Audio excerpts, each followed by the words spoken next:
Non seulement les jeunes filles étaient peu nombreuses, mais en cette saison, qui n'était pas encore la saison, elles restaient peu. Je me souviens d'une au teint roux de couleur, aux yeux verts, aux deux joues rousses, et dont la figure double et légère ressemblait aux graines ailées de certains arbres. Je ne sais quelle brise l'amena à Balbec et quelle autre la remporta. Ce fut si brusquement que j'en eus pendant plusieurs jours un chagrin que j'osais avouer à Albertine quand je compris qu'elle était partie pour toujours. Il faut dire que plusieurs étaient ou des jeunes filles que je ne connaissais pas du tout ou que je n'avais pas vues depuis des années. Souvent, avant de les rencontrer, je leur écrivais. Si leur réponse me faisait croire à un amour possible, quelle joie. On ne peut pas, au début d'une amitié pour une femme, et même si elle ne doit pas se réaliser par la suite, se séparer de ses premières lettres reçues. On les veut avoir tout le temps auprès de soi, comme de belles fleurs reçues, encore toutes fraîches, et qu'on s'interrompt de regarder que pour les respirer de plus près. La phrase qu'on sait par cœur est agréable à relire, et dans celle moins littéralement apprise, on veut vérifier le degré de tendresse d'une expression. A-t-elle écrit « votre chère lettre » ? Petite déception dans la douceur qu'on respire et qui doit être attribuée soit à ce qu'on a lu trop vite, soit à l'écriture illisible de la correspondante. Elle n'a pas mis « et votre chère lettre », mais en voyant cette lettre. Mais elle restait si tendre. Oh, que de pareilles fleurs viennent demain. Puis cela ne suffit plus, il faudra au mot écrit confronter les regards, la voix.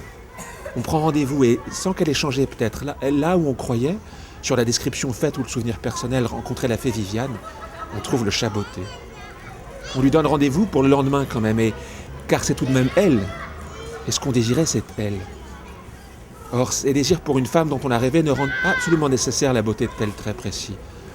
Ces désirs sont seulement le désir de tel être, vagues comme des parfums, comme le styrax tel désir de Protiraya, le safran le désir éthéré, les aromates le désir d'Héra, la myrrhe le parfum des nages, la manne le désir de Niké, l'encens le parfum de la mer. Mais ces parfums que chantent les hymnes orphiques sont bien moins nombreux que les divinités qu'ils chérissent. La myrrhe est le parfum des nuages, mais aussi des protogonos, Neptune, de Nérée, de Leto.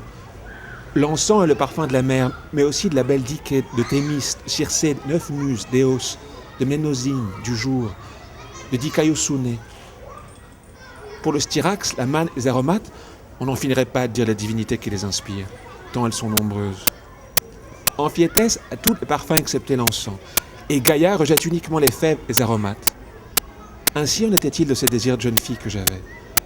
Moins nombreux qu'elles n'étaient, ils se changeaient en des déceptions, des tristesses assez semblables les unes aux autres. Je n'ai jamais voulu de la myrrhe.